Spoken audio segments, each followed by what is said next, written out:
जटिल समस्या हो या भाग्य बाधा हो, व्यापार, नौकरी, शादी की समस्या, करियर की चिंता हो या वैवाहिक जीवन में हो सुख का अभाव, पाइए अपनी समस्त ज्योतिषीय तथा वास्तु समस्याओं का सरल, चमत्कारी, प्रभावशाली समाधान।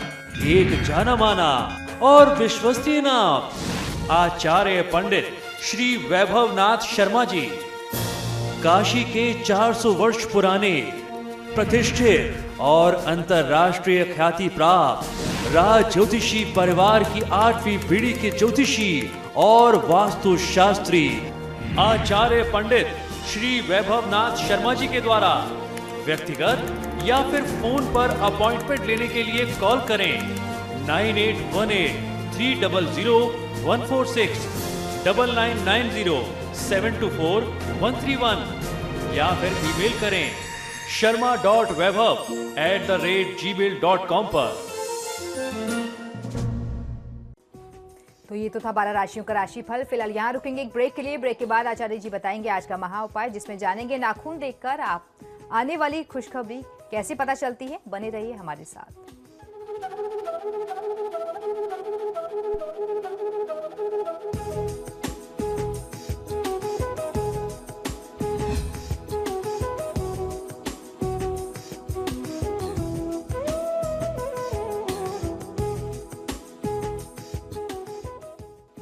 और ब्रेक के बाद एक बार फिर से आपका स्वागत है। चलिए अब आचार्य जी से जान लेते हैं आज का महा उपाय।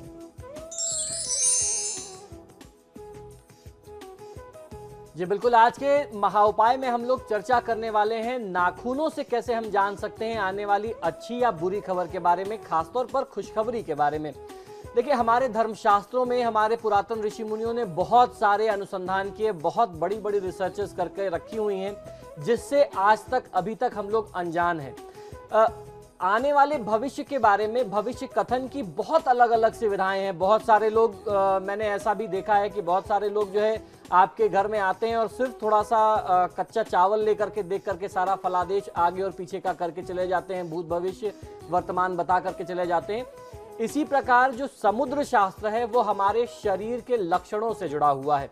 तो आज हम आप लोग को बताने वाले हैं कि नाखूनों से किस प्रकार हम जान सकते हैं क्या हमारे साथ भविष्य में होने वाला है, किस प्रकार की कोई हमको अच्छी सूचना मिलने वाली है। अगर आपको किसी खुशखबरी का इंतजार है तो आप अपने नाखूनों से जान सकते हैं। अगर कोई खुशखबरी आने वाली है तो आपके नाखून आपको इसकी जानकारी समय से पहले ही दे देंगे। ये भी हो सकता है कि आपके घर या रिश्तेदारों के यहाँ कोई शुभ काम होने वाला हो, उसके लक्षण भी आपको मिल जाते हैं। लक्षण से तात्पर्य यह है, अगर आपको ऐसा लक्षण मिलता है तो ऐसा नहीं है कि वो शुभ सूचना या वह मांगलिक उत्सव आपके परिवार में ही आपके साथ ही होना है। आपको किसी ऐसी स्थिति में, ऐसे उत्सव में सम्मिलित होने का अवसर प्राप्त होगा, इसका फलादेश ये भी समझना चाहिए। तो आइए जानते हैं किस प्रकार नाखूनों को देख करके अपने भविष्य को जानना या समझना चाहिए।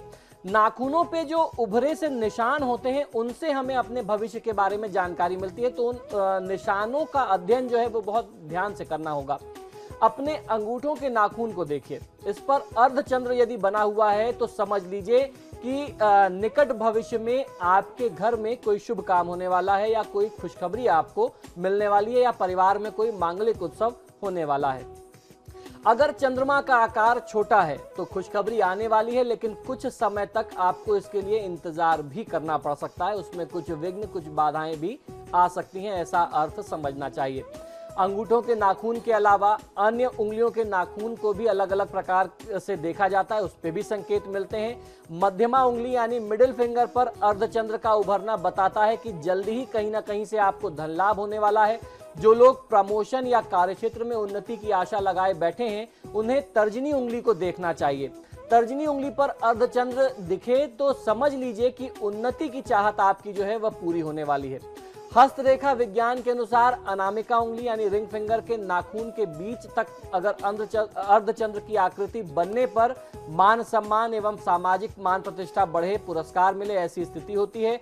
इसे छात्रों को प्रतियोगिता परीक्षाओं में मिलने वाली कामयाबी का संकेत भी माना जाता है। सबसे छोटी उंगली, जिसे बुध की उंगली मानते हैं, इस उंगली के नाखून पर अर्धचंद्र का दिखना व्यापार में उन्नति और लाभ का संकेत होता है। तो इस प्रकार ये समझ लीजिए कि आपकी तर्जनी यानी फर्स्ट फिंगर जिसे इंडेक्स कहते हैं, अगर इसमें आपको अर्धचंद्र दिखता है तो वो आपके लिए नौकरी में प्रमोशन और ढेर सारा फाइनेंशियल गेन्स यानी आर्थिक लाभ का संकेत होता है, व्यापार में वृद्धि का संकेत होता है। तो इस प्रकार हमारे शरीर में स्वतः ही बहुत सारे ऐसे लक्षण होते हैं, अगर उन्हें देखा जाए, समझा जाए, उनका अर्थ लगाया जाए तो हमें अपने भविष्य के बारे में बहुत सारी जानकारियां यूं ही प्राप्त होती हैं। और अब एक कॉलर हल्द्वानी से मैसेज जुड़ गए हैं, हरीश जुड़ गए हैं। हरीश, अपना सवाल पूछिए। नमस्कार पंडित जी। जी नमस्कार, बताइए। मैं अपने लड़के के बारे में पूछ रहा हूँ। लड़के की जन्म तिथि है 29 जुलाई 1985। जी।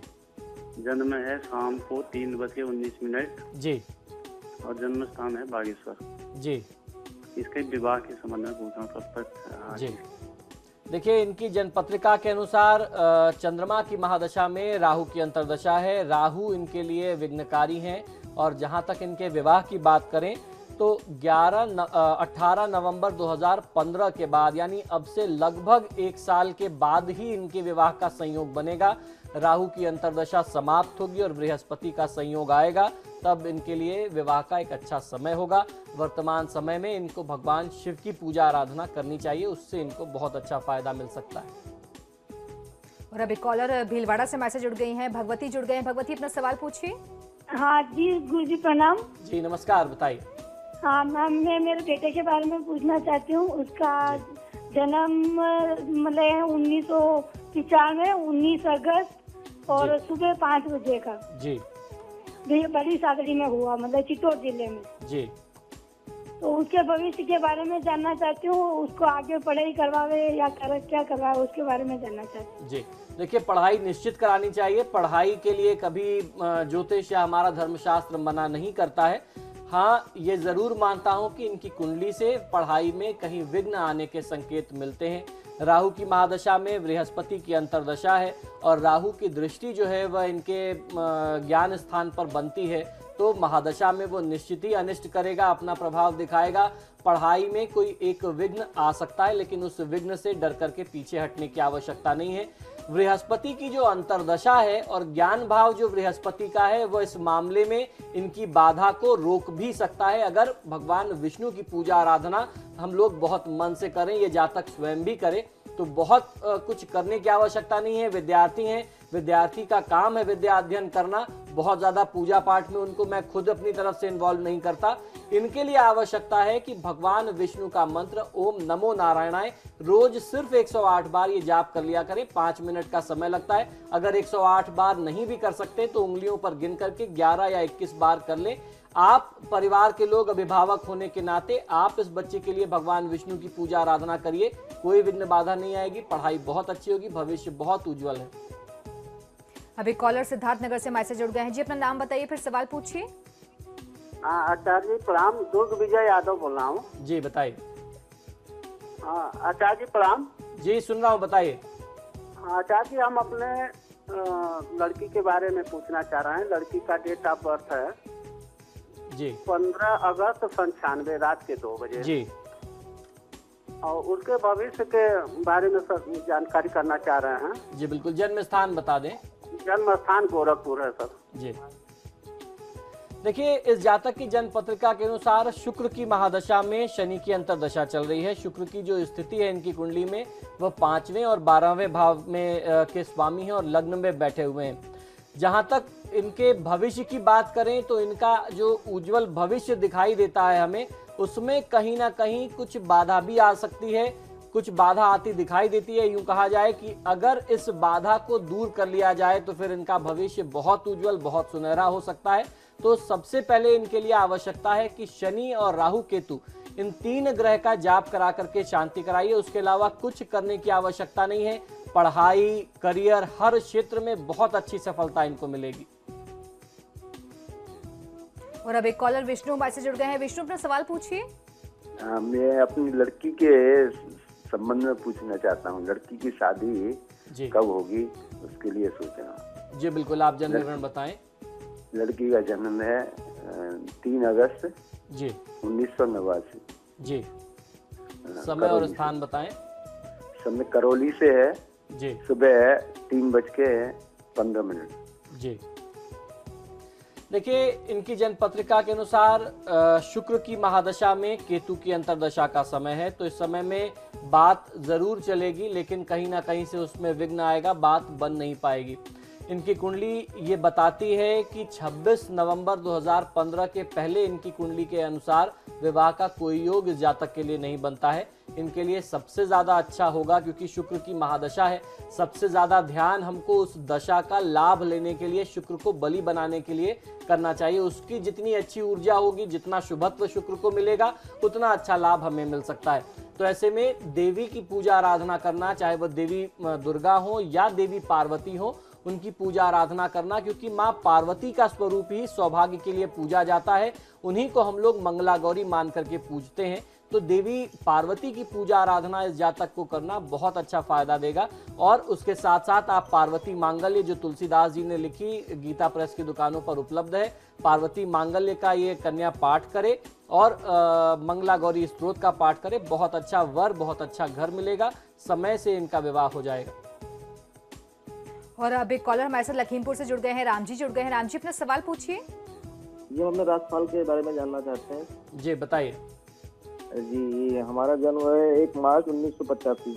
जी, तो कुछ बताइए आप। समय और स्थान भी बताइए। आप पहले पूरा जन्म विवरण दीजिए, फिर मैं बताता हूँ। जन्म विवरण समय 12:35 है। दिन का या रात का? दिन का। जी। और 1 मार्च 1985। स्थान बताइए, जन्म का स्थान। लखीमपुर खीरी। जी।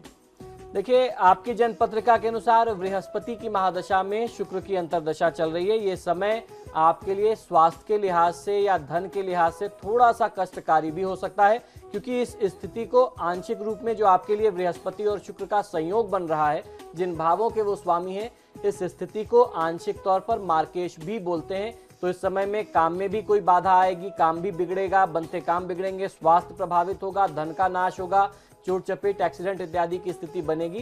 तो इससे बचने के लिए, अपनी सुरक्षा और अपनी उन्नति के लिए भगवान विष्णु और माँ लक्ष्मी की पूजा आराधना करिए। रोज सुबह भगवान विष्णु की आरती करके घर से आप निकलते हैं तो बहुत अच्छा फायदा मिलेगा।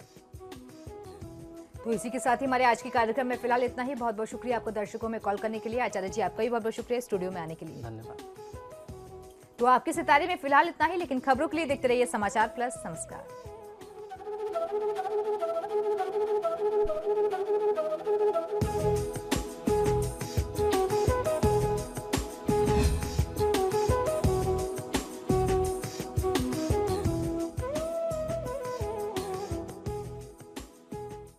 जटिल समस्या हो या भाग्य बाधा हो, व्यापार, नौकरी, शादी की समस्या, करियर की चिंता हो या वैवाहिक जीवन में हो सुख का अभाव, पाइए अपनी समस्त ज्योतिषीय तथा वास्तु समस्याओं का सरल, चमत्कारी, प्रभावशाली समाधान।